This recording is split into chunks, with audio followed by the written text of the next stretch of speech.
Yo, what's up, guys? Welcome back to the channel. Yo, if you're new here or you've been here before and you haven't done it already, what are you waiting for, man? Go down there, subscribe to your boy. Also, hit the notification up there that when you know when I drop a video. YouTube be telling me, man. They be telling on y'all, man. They be telling, oh, you have so many people that come on your channel and only like so many subscribed. I know that everybody that comes on here is not gonna subscribe to it because either they don't like me or they feel like they just don't, and I understand it. I think most people don't subscribe to people's channels or content because they don't get asked to. They're just like, oh, we watch it, this, that, I got my information I needed, I'm good. But us as content creators, we really, really, really would appreciate it if you subscribe to the channel. But most importantly, what you got to do is you have to like the video. You got to hit that button right there. And when you like the video, it just shows YouTube like, hey, they like his content. He's giving his audience a good good information that keep coming back to him. And you know what? Let's share his content and his channel with other people that are looking for similar content as the viewers. So that helps us content creators a lot, when you like the video and subscribe, of course. And you gotta watch the videos. I know that, everybody's not entertaining. I know I'm not entertaining. I just give you facts. Nobody always wants to listen to facts. They want pictures, they want videos, they want this. And I'm not there yet, but I'll get there. So I just like to drop knowledge. Um, but anyway, today I want to talk to you guys about what makes the radiology field so challenging. I'm gonna give you three reasons why it's such a challenging career, and you know why people are retiring, why they quit, just things like that because it's tough. So anyway, the first one I'm gonna put is uh, this one right here, which is just changing technology. It feels like every year or every 2 years we as a company, not a company, but as a career, we change a lot of technologies. There's so many softwares out there, and it feels like once you get used to one software and you're like, okay, this system's good. Okay, I can see my patient on a portable, or I can pull up my patient over here. Oh, okay, I'm in OR. Oh, my work list is working perfectly. Nice. Once it starts working, boom, they switch it on you. You know what I'm saying? And there's so many out there.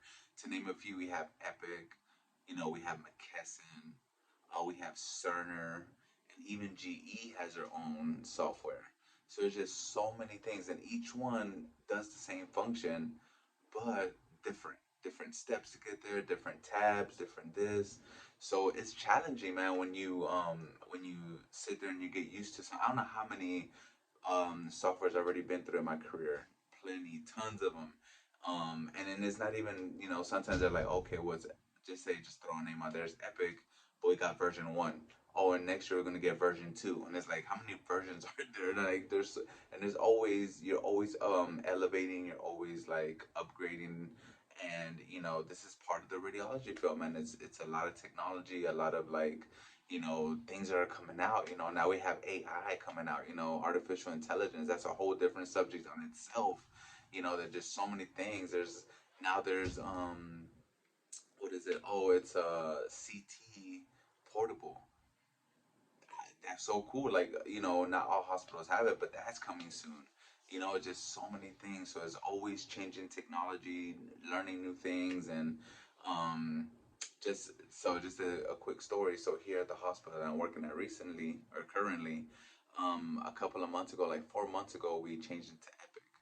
And I kid you not, man, I was in the OR and this nurse was so frustrated because she didn't know where all the tabs were at, that she actually, like, she turned around and she just, like, from frustration, she was going to stomp out the room, and she actually ended up falling. You know what I'm saying? Like, and it's sad because it's like, the older you get, it's like, man, like, you kind of lose a little thing up there. You know what I'm saying? Like, your patience, your tolerance, your all that's like it gets cut short. So you get stressed out faster, things like that.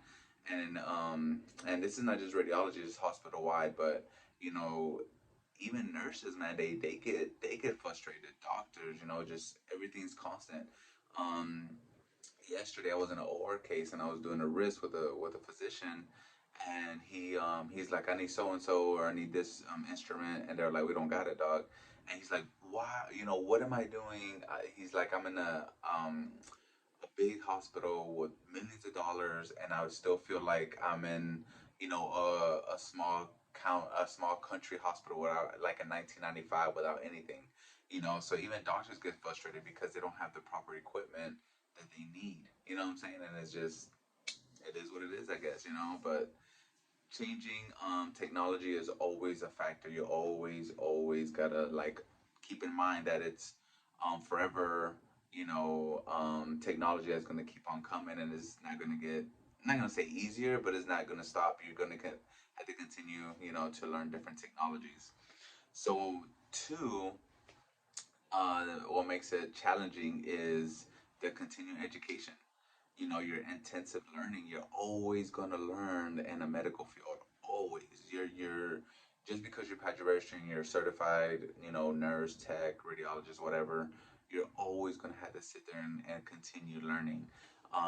That's why when you become RT, you have to, do your CEUs, which is continuing education, and you have to have 24, I think 24 every 2 years and 12 every year for the state of Florida. And Florida, and you have to renew your license every year.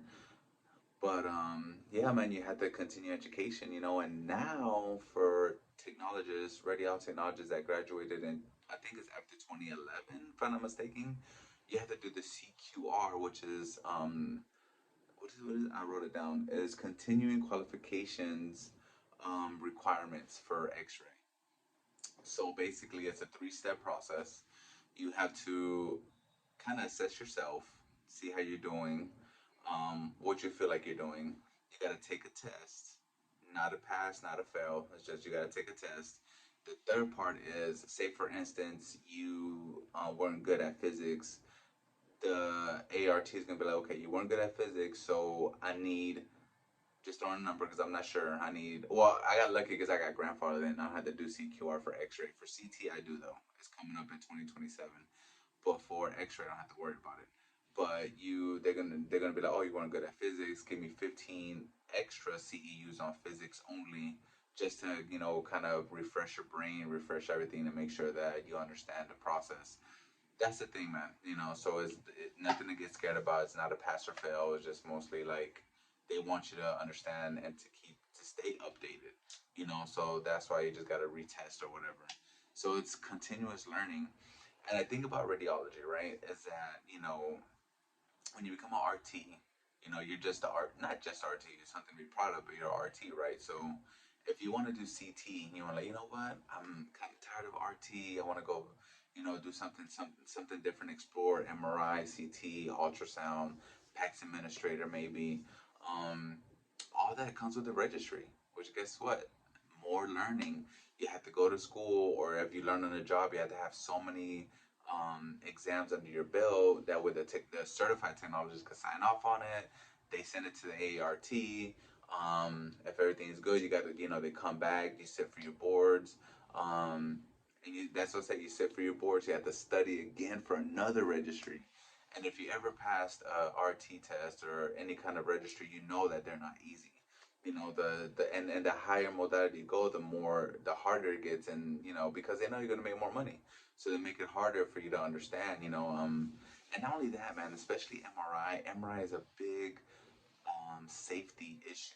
And there's so many things that can, go bad in MRI if you really don't know what you're doing. Keys could be thrown in there, oxygen tanks, anything that's metal can be attracted by the magnet. So that's a lot of patient safety. So they do not just let anybody do MRI. But you have to continue learn, continue to read, continue to stay update on your stuff, because you'll fall behind. You really will. So it's a lifelong learning career that you won't ever stop learning. You won't ever stop, you know, um, you know, uh, building your brain. Um, so the third one, what makes our job challenging that a lot of people don't understand is the physical demand. Man, the physical demand. It's not easy. You know what I'm saying? This picture right here, if every patient was this easy, oh my God, our life would be so much easier. But it's not, man. Sometimes there's like a little blue vinyl linen that they bring the patients in. You have to grab it. pull them forward slightly, slide the cassette down, and you're by yourself. Sometimes when you go upstairs and, just don't remember, third floor, um, most nurses are scattered all around because they got so many patients to do, and you don't have nobody to help you. So you have to strategically think, okay, how do I get this cassette behind this patient to do a good chest X-ray where it's going to be, readable and diagnostic. How can I get it done? And you have to sit there and think. Sometimes you have to get some pillows and put it there that way the patient could be AP, or just look for things. If you need a foot and they're not, if you need a knee, just throwing it out there. Sometimes what we would do, we'll get some glove boxes, put it under the knee, that we can get a good lateral. Just different ideas, different things that you have to learn as you go, and it becomes physically demanding because even if you're a man, I don't care, patients get heavy. You're talking about 300 pounds, or even if they're 100 pounds and they're dead weight, that 150 pounds is basically a 300 pounder because they're not helping you. And then sometimes, patients are altered, and they don't know what they're doing. So you're trying to pull forward and they're pulling back and they're fighting against you. So it's like, you have no idea what we go through. But I mean, not all the time, and not every patient's like that. But it is physically demanding. Um, Even pushing a portable. I mean, sometimes you're like, oh yeah, it's automatic, but sometimes it's not. You have some portables that are super hard to push. So it feels like you're using your legs and your calves more than you think. You're using your shoulders more because you're actually pushing a little bit. So it takes a lot of work. It takes a lot of demand on you as a person, as a tech, as a human. It's a lot out there. There's a lot on your body. But those are three things. I'm sure there's a lot more out there that I can make. Maybe I'll stay to the end. Thank you for watching. You already know I got y'all.